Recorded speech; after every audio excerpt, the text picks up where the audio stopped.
Hello. अरे तुम अभी तक ऑफिस में हो? मैं कब से तुम्हारा वेट कर रही हूँ। अरे इतनी क्या करते तू?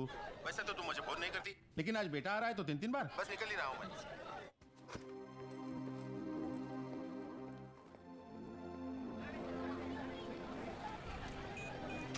अहो किती वेळ लावला तुम्ही? बरं चल आता। हे घ्या, आपको पता है ना घर में और कितने काम बाकी है। क्यों परेशान हो रही हो? जानता हूँ तुम वीर को बहुत मिस करती हो।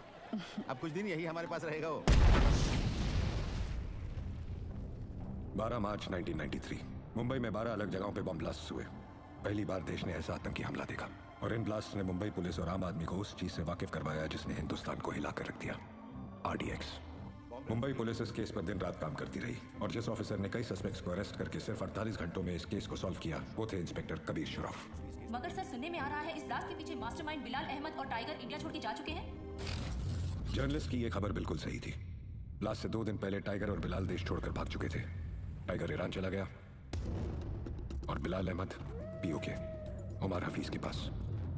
उमर हफीज ISI के सारे गैर कानूनी काम करता था और 93 ब्लास्ट के बॉम्बर्स को एक्सप्लोजिव बनाने की ट्रेनिंग भी उमर के जरिए ही दी गई थी। हमने ये भी सुना है कि मुंबई में 1000 किलो RDX लाया गया था, जिसमें सीरियल ब्लास्ट में सिर्फ 400 किलो यूज हुआ है और 600 किलो अब भी मिसिंग है। क्या ये इन्फॉर्मेशन सही है? किसी को नहीं पता था कि इन्फॉर्मेशन सच थी या एक अफवाह, मगर सिर्फ कबीर शुरफ जानता था कि वो 600 किलो RDX इंडिया में ही कहीं दफन है और उसे दफन करने वाला कोई और नहीं, बिलाल अहमद है। बिलाल आज से अब हमारे साथ रहेंगे। 1999 में उमर ने ISI की मदद से टेररिस्ट ऑर्गेनाइजेशन लश्कर की शुरुआत की और बदले में ISI ने उन्हें कारगिल की जंग में इस्तेमाल किया। मगर जंग के दौरान उमर का बड़ा बेटा इमाद हफीज इंडियन आर्मी के हाथों मारा गया।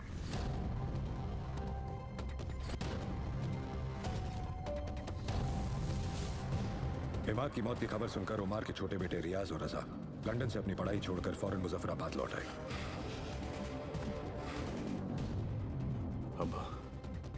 अब हम वापस नहीं जाएंगे।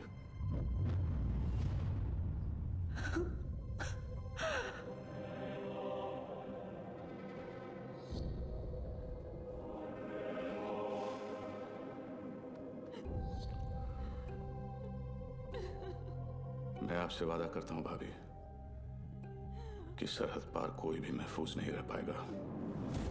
एक हफ्ते बाद मोहाली में इंडिया और पाकिस्तान का क्रिकेट मैच है और आप सभी का इंडिया जाने के लिए 2 दिन का वीजा इशू किया जा चुका है। आप सब इंडिया जाएंगे जरूर, पर कभी वापस नहीं लौटेंगे। वहाँ मेरा एक दोस्त है कादर उस्मानी, उसने आप सब के लिए अलग अलग शहर में रहने और काम करने का इंतजाम किया है। थे तो ये सारे पाकिस्तानी, लेकिन इंडिया में हिंदुस्तानी पहचान के साथ आम आदमी की तरह जिंदगी बिता रहे थे। ये हमारे आसपास हर जगह मौजूद थे और कोई भी हो सकते थे, शायद आपकी बिल्डिंग का वॉचमैन या फिर आपके ऑफिस में काम करने वाला एक एम्प्लॉय। इन्हें पहचानना और पकड़ना पुलिस के लिए बहुत मुश्किल था, क्योंकि जब तक इनका कमांडर इन्हें ऑर्डर ना दे तब तक ये किसी को कोई तकलीफ नहीं पहुंचाते थे। आज के बाद आपका सिर्फ एक ही कॉन्टैक्ट होगा, आपका एरिया कमांडर इन चीफ रियाज। उमर के सबसे वफादार बॉडीगार्ड बशीर का बेटा मुख्तार भी रियाज का साया बनकर हिंदुस्तान जा रहा था और इस तरह शुरुआत हुई लश्कर के स्लीपर सेल की।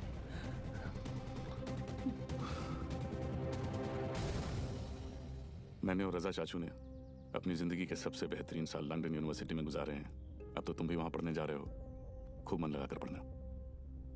वैसे भी अब यहाँ बहुत कुछ होने वाला है, तुम फिक्र मत करना। रजा, अम्मी और अब्बू का ख्याल रखना।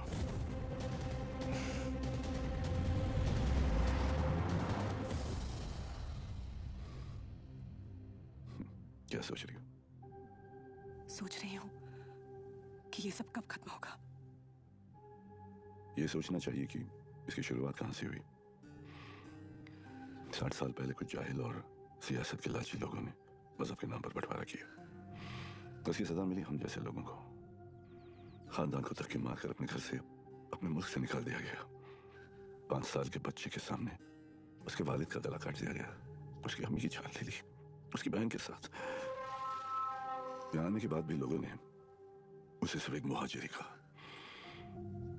वो 5 साल का बच्चा मैं था। मगर ये सब करके क्या हासिल होगा? कुर्बानी तो देनी पड़ेगी, वरना हम में और उन सियासतदानों में क्या फर्क।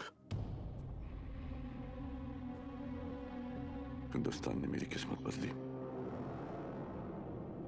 अब मैं हिंदुस्तान की किस्मत पलट दूंगा। अगर हमारे बुजुर्गों ने इस बात पर अमल किया होता तो उनकी गलतियों का हर्जाना आज हमें नहीं भरना पड़ता।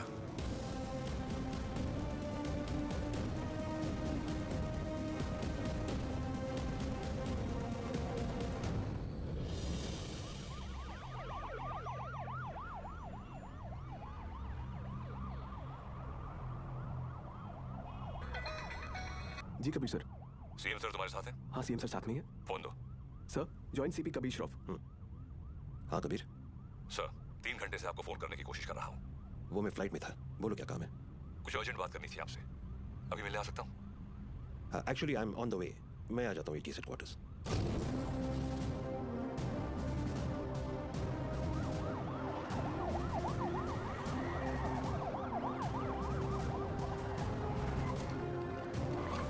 कबीर, जब मुझे एंटी टेररिज्म स्क्वाड से आधी रात को फोन आया, अगली 4 रातें मैं ठीक से सो नहीं पाया हूँ। In that case you won't be disappointed, sir. रियाज हफीज का पता चल गया है। करीब 15 सालों से ये 40 स्लीपर एजेंट इंडिया में छुप कर रह रहे हैं। इन्वेस्टिगेशन के बाद पता चला कि जो 2 सस्पेक्ट्स मारे गए वो किसी राजवीर राठौड़ नाम के होटेलियर से मिलने अक्सर जैसलमेर जाया करते थे।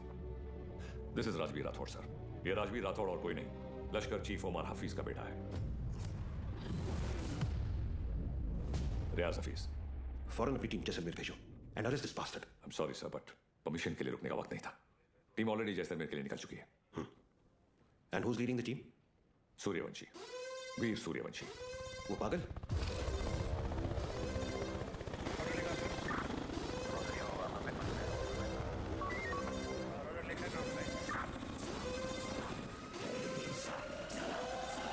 Suryavanshi.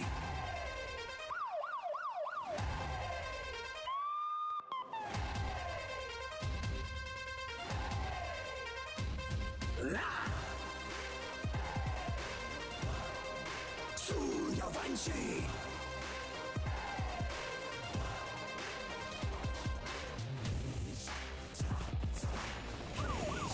Suryavanshi. Suryavanshi. Suryavanshi.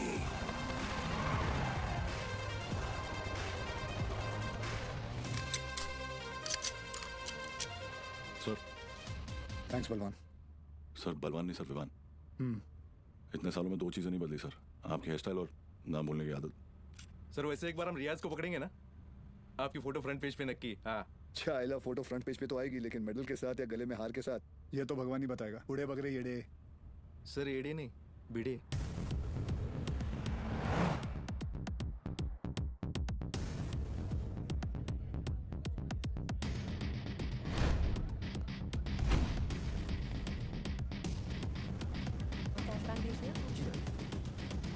I must say कि पूरे जैसलमेर में मैंने इतना अच्छा खाना नहीं खाया। Thank you very much. आप यहाँ की ओनर हैं? जी, ये रेस्टोरेंट में और मेरे हस्बैंड चलाते हैं। Oh okay. राजवीर, क्या हुआ? ये कह रही हैं कि इन्हें हमारे रेस्टोरेंट का खाना बहुत पसंद आया। बहुत। थैंक यू, उम्मीद करता हूँ आप यहाँ दोबारा जरूर आएंगी। जरूर आऊंगी। क्या मैं आप लोगों के साथ एक सेल्फी ले सकती हूँ? Sure. Thank you so much. Thank you.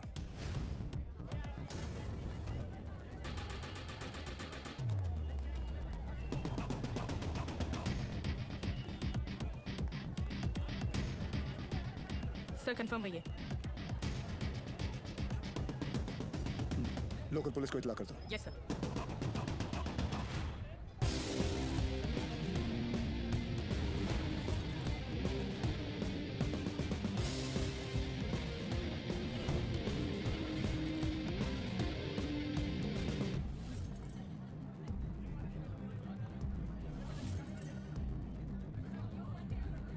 क्या लेंगे सर? बताता हूँ।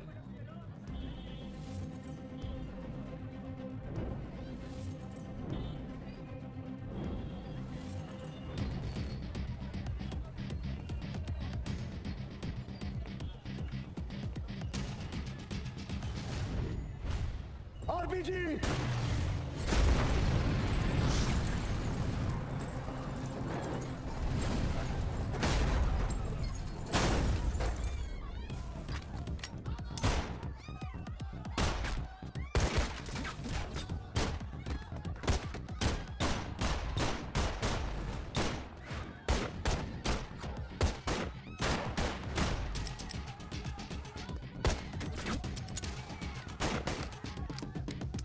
लॉन्च।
Vanshi.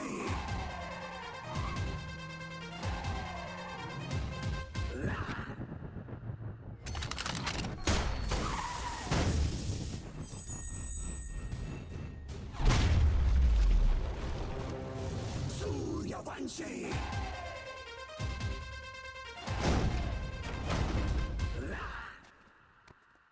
चले मुंबई हाँ